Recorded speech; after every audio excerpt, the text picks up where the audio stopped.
శ్రీ గురుభ్యో నమ. గురు బ్రహ్మ గురు విష్ణు గురుదేవ మహేశ్వర గురు సాక్షాత్ పరబ్రహ్మ తస్మై శ్రీ గురువే నమ. సదాశివసమారంభం వ్యాసశంకర మధ్యమం అస్మదాచార్య పర్యంతం వందే గురు పరంపరాం. అపార కరుణా సింధుం జ్ఞానం శాంతురూపిణం శ్రీ చంద్రశేఖర గురుం ప్రణమాముదాను. శ్రీ గురుభ్యో నమ. గణాధిపతే నమ. జగద్వంతుడైన జగద్గురు శృంగేరి శంకర పీఠాధిపతి భారతీయ మహాస్వామి వారికి జీవిత చరిత్ర చెప్పుకుంటున్నాం. ఎపిసోడ్ 10 చెప్పుకోవాలి. 9లో ఏం చెప్పుకున్నామంటే శ్రీ మహాసన్నిధానం అంగీకరిస్తారనే విషయం నిశ్చితం చేసుకుని మాట్లాడేవారు. అది అక్కడితో అర్థం అసమాన శిష్యుడు అన్నమాట ఈయన. ఇప్పుడు ఎపిసోడ్ 10. గురువుగారి సన్నిధిలో తాము ఏమి నియమాలు పాటించాలో వాటిని పాటిస్తూ శ్రీ సన్నిధానం ఇతరులు కూడా శ్రీ మహాసన్నిధాన సన్నిధిలో ఎలా ప్రవర్తించాలో బోధిస్తూ ఉండేవారు. ఒక పర్యాయం ఒక బాలుడు తనకు మంత్రోపదేశం చేయవలసింది కోరుతూ శ్రీ సన్నిధానం దగ్గరికి వెళ్ళాడు.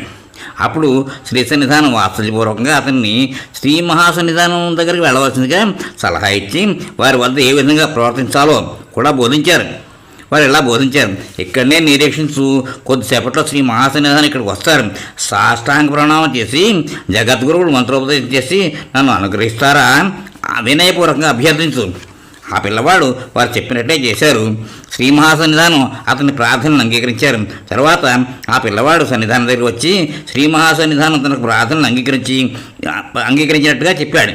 శ్రీ సన్నిధానం తన సంతోషాన్ని వ్యక్తీకరిస్తూ పక్కన ఒక పెద్ద మనిషి ఇలా అన్నారు: ఈ పిల్లవాడు ఈ రోజున ఉదయం నా దగ్గర వచ్చి చిన్నగా వచ్చి మంత్రోపదేశం చేయండి అని అడిగాడు. తన ప్రార్థన ఏ విధంగా తగు రీతిలో చేయాలో చెప్పి నేను ఇతన్ని శ్రీ మహాసన్నిధానం దగ్గర వెళ్ళి ప్రార్థించవలసిందే చెప్పి పంపాను.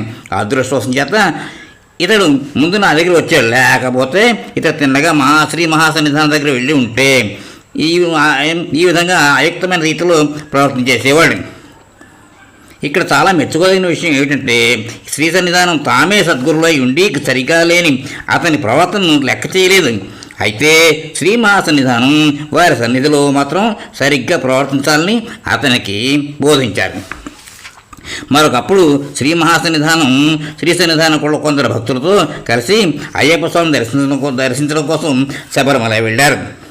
పర్వతం ఎక్కేటప్పుడు తమతో కూడా 2 భక్తులు ఉన్న శ్రీ సన్నిధానం ఒక చల్లని ప్రదేశం చేసి చేరి ఒక రాతి బండ మీద కూర్చున్నారు. ఆ సమయంలో ఒక భక్తులు ఈ స్థానం చాలా ఆనందంగా ఉంది, ఇంకా పైకి ఎక్కే ముందు కొంచెంసేపు ఇక్కడ కూర్చుని సుందరమైన ప్రాకృతిక దృశ్యాలు చూడమని మనం శ్రీ మహాసన్నిధానానికి ప్రార్థిస్తే బాగుంటుంది అని అన్నాడు. అయితే శ్రీ మహాసన్నిధానాన్ని ఏమైనా చేయమని చెప్పడానికి మనం ఎవళ్ళం? వారికి అన్నీ తెలుసు. మన పని ఏమిటనగా వారి ఆజ్ఞను పాటించడమే. ఇలా చేస్తే బాగుంటుంది అని చెప్పడం కాదు అన్నారు. ఆ భక్తుడు శ్రీ సన్నిధానం భక్తిని ప్రశంసించడమే కాకుండా చాలా ప్రధానమైన పాఠం కూడా నేర్చేసుకున్నాడు. 1983 సంవత్సరం నుండి శ్రీ మహాసన్నిధానం వారి ఆదేశం ప్రకారం స్వతంత్రంగా విజయయాత్రలకు బయలుదేరడం ప్రారంభించారు. వారు వెళ్ళిన ప్రతి ప్రాంతంలోనూ వారు నిష్పక్షపాతము దయాపూర్ణమైన దృక్పథాన్ని నాటి వచ్చారు. మనోహరాలైన వారి ఉపన్యాసాలు పండిత పామర జన రంజకాలుగా ఉండేవి. శ్రీ సన్నిధానం దూరంగా ఉన్నప్పుడు పరస్పరం లేఖలు రాసుకునేవారు. శ్రీ మహాసన్నిధానం లేఖలలో ఉదాత్తత, ప్రేమ కనబడేది. శ్రీ సన్నిధానం లేఖలు చాలా మర్యాదపూర్వకంగాను కావ్య సౌందర్య భరితంగాను ఉండేవి. శ్రీ మహాసన్నిధానాన్ని విడిచి దూరం వెళ్ళవలసి వచ్చినప్పుడల్లా ప్రక్కన భక్తులు శ్రీ సన్నిధానం వారి బాధని ఆ గురు శిష్యుల మధ్యన ఆశ్చర్యకరమైన అనుబంధాన్ని స్పష్టంగా చూడగలిగేవారు. పురాణాల్లోనూ ఇతర ఆధ్యాత్మిక గ్రంథాల్లోనూ తాము చదివిన విషయాన్ని ప్రత్యక్షంగా చూచి చకితులైపోయేవారు. ఉదాహరణకి 1986 సంవత్సరం ఉత్తరార్ధంలో జగద్గురువులు 2 మద్రాసు వెళ్ళారు. అక్కడ 2 మాసాలు ఉన్న తర్వాత శ్రీ మహాసన్నిధానం బెంగళూరుకు వెళ్ళవలసి ఉంది. శ్రీ సన్నిధానం తమిళనాడులోని దక్షిణ జిల్లాలో సంచరించవలసి ఉంది. ప్రయాణ రోజున ప్రాతకాలం శ్రీ మహాసన్నిధానం కారులో కూర్చున్నారు. శ్రీ సన్నిధానం తమ గురుదేవులను సమీపించి మోకరించి వారి పాదాస్పృశించి నమస్కరించారు. ఆ దృశ్యం హృదయస్పర్శిగా ఉంది. శ్రీ సన్నిధానం ఆ ఎడబాటు సహించలేకున్నారు అన్న స్పష్టంగా తెలుస్తూనే ఉంది.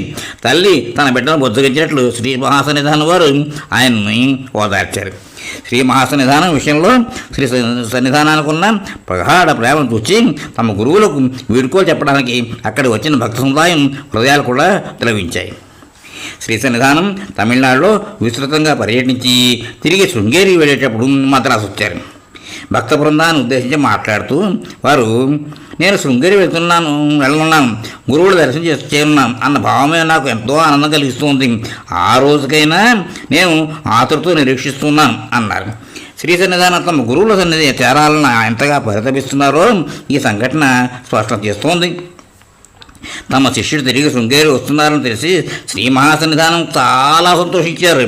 సమానుల మహనీయుని రాకతో శృంగేరి ఆనందోత్సాహాలతో నిండిపోయింది. తన గురువును చేరగానే శిష్యులకి కలిగిన ఆనందానికి అవధులు లేవు. గురు శిష్యుల మధ్య ఉన్న సంబంధాన్ని ప్రశంసిస్తూ డాక్టర్ మండవ మిశ్రా అనే ఒక సంస్కృత పండితుడు శ్రీ మహాసన్నిధానంతో, నేను చాలామంది చూస్తున్నాను, శ్రీ శంకరాచార్య శిష్యుల వారితో వెళ్ళేవారిని చదివాం. ఆయన ఎలా ఉండేవారు, వారి శిష్యులు ఎట్లుండేవారు అని నేను కేవలం ఊహించుకునేవాడిని. వారు ఈ విధంగా ఉండేవారు అని ఇప్పుడు నేను అనుకుంటున్నాను. ఇది ఎంతో సంతృప్తికరమైన విషయం అని అన్నారు. పెద్దలు ఇలా అంటారు, జీవన్ముక్తుడు ఏనాడు తన దేహాన్ని గురించి కానీ దాని అవసరాలను గురించి కానీ చింతింపడు. ఆ దేహం క్షీణించినా నశించినా అతడు బాధపడడు. ఒక కుండ సరిగ్గా ఉన్న బద్దలైనా ఆ కుండలో ఇమిడి ఉన్న ఆకాశానికి ఏమీ కాదు. ఆ కుండ బద్దలైనప్పుడు దానిలో ఉన్న ఆకాశం బయట మహాకాశంతో కలిసిపోతుంది. పాలలో కలిపిన పాలు ఆ పాలతో ఒకటిగా అయిపోయినట్లు ఆత్మజ్ఞాని బ్రహ్మతో కలిసి బ్రహ్మగా అయిపోతాడు.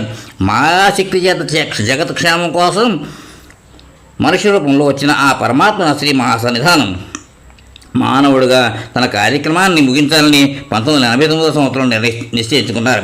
అపార కరుణా సముద్రులైన ఆయన రాబోయే తమ అంతర్ధానం గురించి తమ ప్రియశిష్యుని మెల్లగా మానసికంగా సిద్ధం చేయడం ప్రారంభించాడు. ఇక్కడితో ఎపిసోడ్ విరామం ఇద్దాం, తర్వాత కంటిన్యూ చేద్దాం. స్వస్తి.